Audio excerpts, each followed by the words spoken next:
میں اور میرے دوست آفس کے کینٹین پر بیٹھے چائے پی رہے تھے۔ میں نے جب ان کی جانب غور سے دیکھا تو وہ بجھے بجھے سے تھے۔ وجہ پوچھی تو کہنے لگے، مجھے آج مرے ہوئے 3 سال ہو گئے۔ میں نے نظریں اٹھا کر ان کی آنکھوں میں دیکھا، جہاں اس جملے کے ساتھ ہی دنیا بھر کی نقاہت اتر آئی تھی۔ پھر کہنے لگے، میں ہمیشہ سے بدتمیز رہا۔ بچپن میں اسکول جاتے ہوئے ضد کرتا، کھانا کھاتے ہوئے ضد کرتا، نخرے کرتا، یہ نہیں کھانا، وہ نہیں کھانا۔ مجھے نہیں یاد کہ 5ویں کلاس تک میں نے اپنے ہاتھ سے نہایا، کھانا کھایا ہو، کپڑے پہنے ہو یا جوتوں کے تسمے بند کیے ہوں۔ باپ، بہن اور بھائی کی محبت مجھے نہ مل سکی۔ پرائمری اور مڈل اور پھر میٹرک تک یہی عادت رہی کہ رات کو سونے سے پہلے کتابیں، کاپیاں، بیگ، غرض تمام چیزیں ادھر ادھر بکھری چھوڑ کر سو جاتا، مگر صبح آنکھ کھلتے ہی دیکھتا کہ تمام چیزیں بہت سلیقے سے بستے میں پڑی ہوئی ہیں اور میرا بیگ بڑی نفاست سے میز پر رکھا ہوا ہے۔ مجھے لاکھ بار کہا جاتا کہ دودھ پی کر سونا، مگر میں نہیں پیتا تھا۔ لیکن جب صبح اٹھتا تو لبے شیریں، منہ کا ذائقہ بدلا ہوتا۔ پہلے پہل تو پتہ نہیں چلتا تھا، مگر آہستہ آہستہ پتہ چل گیا کہ رات کو نیند میں ہی دودھ پلا دیا جاتا تھا۔ رات کو کبھی آنکھ کھلتی تو دیکھتا کہ بارش ہو رہی ہے اور مجھ پر کمبل ڈال دیا گیا ہے تاکہ سردی نہ لگے۔ مجھے ہمیشہ گھر میں 2 ہی چیزوں سے چڑ رہی، ایک 11 سے 13 گھنٹے تک ہاتھ سے چلائی جانے والی سلائی مشین سے، اور دوسری روٹی کے کناروں سے کہ ان پر اکثر گھی لگنے سے رہ جاتا تھا۔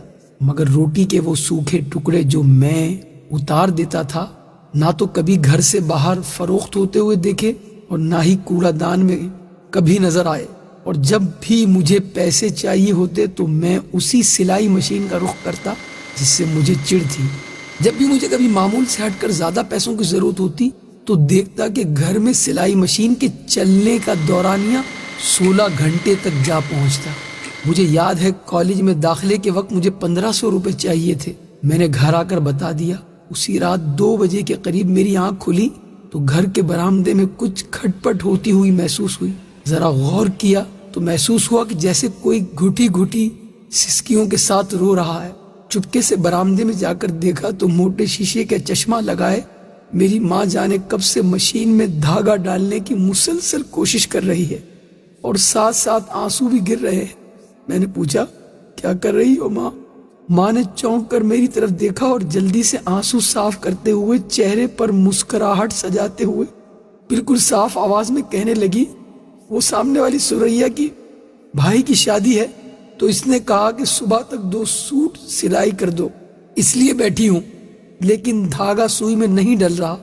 اس دن مجھے ماں کی حالت اور آنسو دیکھ کر احساس ہوا کہ مجھے کوئی چھوٹا موٹا کام کرنا چاہیے۔ میں مناسب کام بھی ڈھونڈتا رہا اور پڑھتا بھی رہا۔ ادھر FA مکمل ہوا، ادھر آفس میں کام مل گیا۔ میں نے گھر جا کر ماں کو بتایا تو وہ خوشی سے نہال ہو گئی۔ فوری شکر پارے لا کر محلے میں بانٹ دیے۔ ایک دن میں کام سے گھر آ کر لیٹ گیا، تھوڑی تھکاوٹ ہو رہی تھی، پاؤں چارپائی سے لٹکائے ہی سو گیا۔ جب اٹھا تو دیکھا کہ خلاف معمول آج نہ جوتے میرے پاؤں سے اترے تھے اور نہ ہی کھانا بنا تھا۔ ماں کو آواز دی، ماں ماں، اے ماں، اے ماں، ماں اٹھیے، بھوک لگی ہے۔ چیخ چیخ کر رویا، 1000 منتیں کی، مگر شاید ماں اب کے بار اٹھنے کے لیے نہیں سوئی تھی۔ ماں کے بعد وہ گھر چھوڑ دیا، گویا قبرستان لگتا تھا۔ ادھر دیار غیر میں آ کر اپنا سارا کام خود ہی کرتا ہوں تو سوچتا ہوں کہ میں نے کبھی چیز کی خدمت نہ کی اور نہ کبھی آسائش و سکون اسے دیا۔ وہ میری ماں تھی، نوکرانی نہیں تھی۔ یہ کہتے ہوئے میرے اس دوست کے 2 موٹے موٹے آنسو اس کے رخساروں پر بہنے لگے۔ اللہ تعالیٰ میرے اور جن کے بھی والدین حیات ہیں، سب کے والدین کو ایمان اور صحت کے ساتھ خوش رکھے۔ ماں بڑی نعمت ہے، اس کی قدر کیجیے۔ ماں بڑی نعمت ہے، اس کی خدمت کیجیے۔ ماں بڑی نعمت ہے، اس کا احساس کیجیے۔